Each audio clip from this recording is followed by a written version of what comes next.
What's up, everybody? Welcome to Podcast Now. I'm Alex, and in this video, I want to go through some of the early impressions for Scream 6. We'll talk about who's tweeting it. We'll talk about what they're saying. Overall, definitely seems pretty positive. Some people more positive than others. There is some people that don't absolutely love it. But one thing I absolutely want to start this out, and maybe this is where I'll differ from other people that talk about this, I kind of come with a warning, or I'm going to tell you at least how I view this. We've said it before, but I'll say it again. Remember, these are people, for one reason or the other, that were invited out. You don't get to just go see Scream 6 several days, a week before it comes out. I'm not saying they're paid off. I'm not going down that road. But do some people hold things back in these early kind of reviews, first impressions? I 1000% think yes. I don't know every one of these people, so I don't know who would kind of go more for the movie or less, depending on their situation. But I want to make that kind of clear. Take everything with a grain of salt. Form your own opinion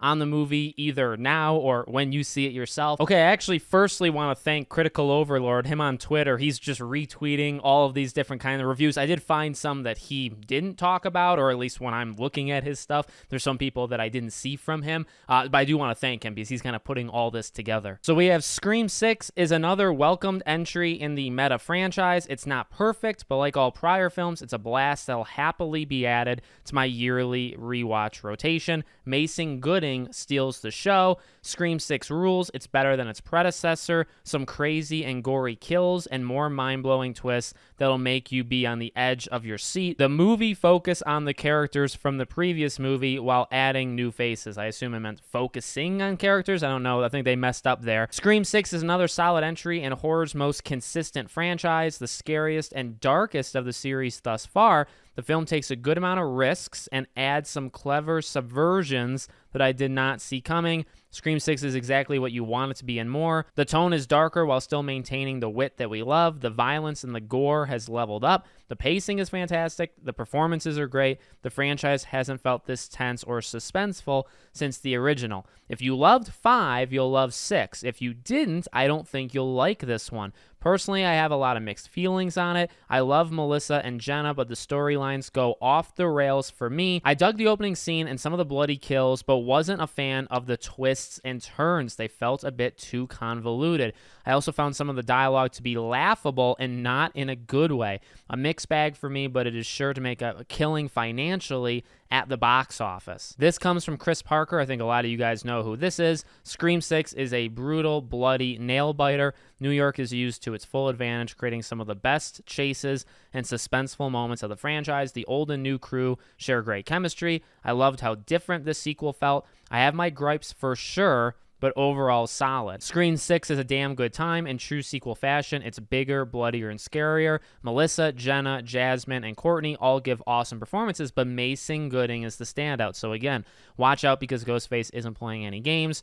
Scream 6 keeps the long-running franchise energized with brutal, gut-splicing kills and tight action. The twists keep you on the edge, and the bloody new faces are a welcome addition. Jenna and Jasmine are my favorites. This is Ghostface at their best. Scream 6 is a sharply written and tactically directed thriller that twists expectations with every turn. It's a love letter to the Scream franchise, featuring a fantastic cast and heart-pounding suspense. Jenna slays, and Ghostface has never been more terrifying. Scream 6 is a blast. Once it gets going, save for a couple tender moments, it rarely lets up. Fun twists, too. There are nitpicks for sure, but I really loved it. Can't wait for fellow fans to see it. Radio Silence does it again, a very worthy entry to the franchise. Scream 6 is an absolute blast and probably my second favorite in the franchise. Perfect blend of violence, commentary, comedy, and camp. The trademark meta-ness is clever and targets film franchises. Constantly kept me guessing. Might also have my favorite opening. From viewer Anon, this one's a big one. I've seen Scream 6, and if you're in it for the characters, kills,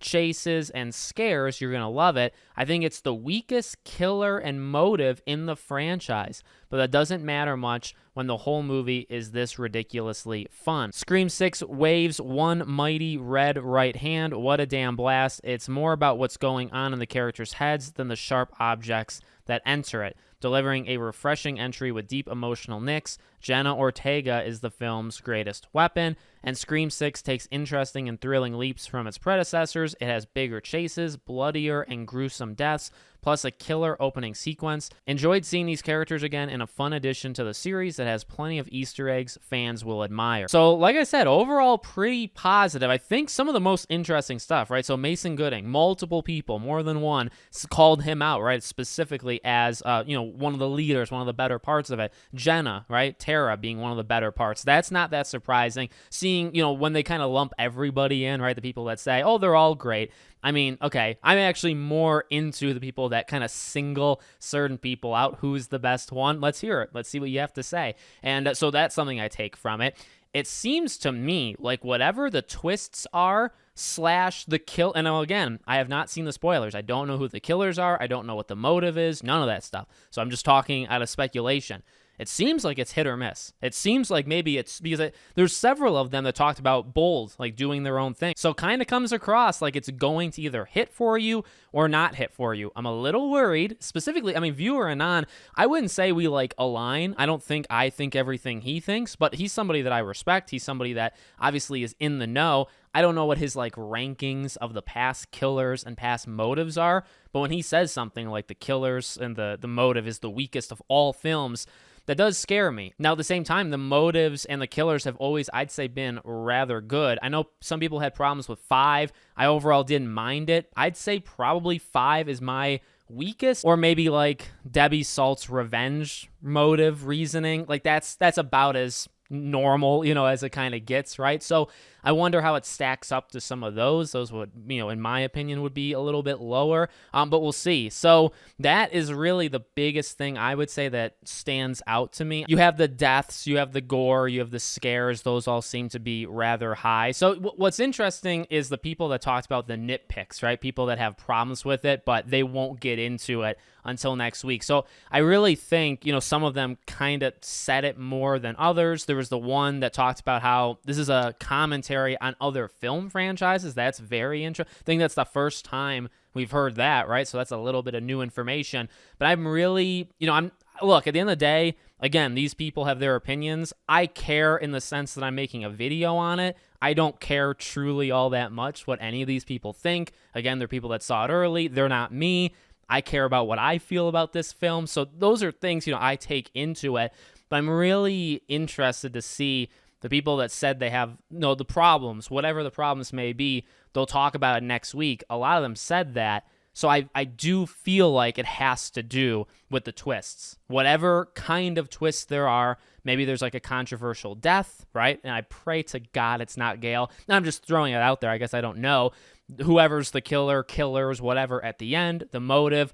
I have a feeling that's what people are going to be kind of hit or miss on. Then there was that one person that probably hated it, didn't like it as much as everybody else, right? The one that said some of the dialogue is laughable. That one, definitely, that person seems like an outlier because they were the only ones saying some of these things. Look, I like people that stand up for what they believe and will just say it without kind of fear of what's going to happen. I'm not saying they're right, everybody else is wrong. It's just interesting we got one of those. So at the end of the day, me reading it, I was doing this as quickly as I could from when these impressions went up. Nothing really changes. I think I'm going to be, I'll be flat out honest. The only thing that maybe changes is I'm much more interested to know what kind of twists are going to happen, right? Without knowing anything. So I'm just kind of speculating the twists and then the ending. And unless the twists / some of the things that people have problems with, maybe it's a death, if they kill Kirby or Gale and it's kind of controversial, those are the only things that change. To be honest with you, my confidence in the writing or in the characters or in the action, none of that stuff changes based off what these people are saying. It's mainly that ending stuff because I do assume those twists and turns and things that kind of keep you guessing, well, ultimately, what can that be? It's got to be who the killer is, right? You think it's one thing, it changes, it's another thing.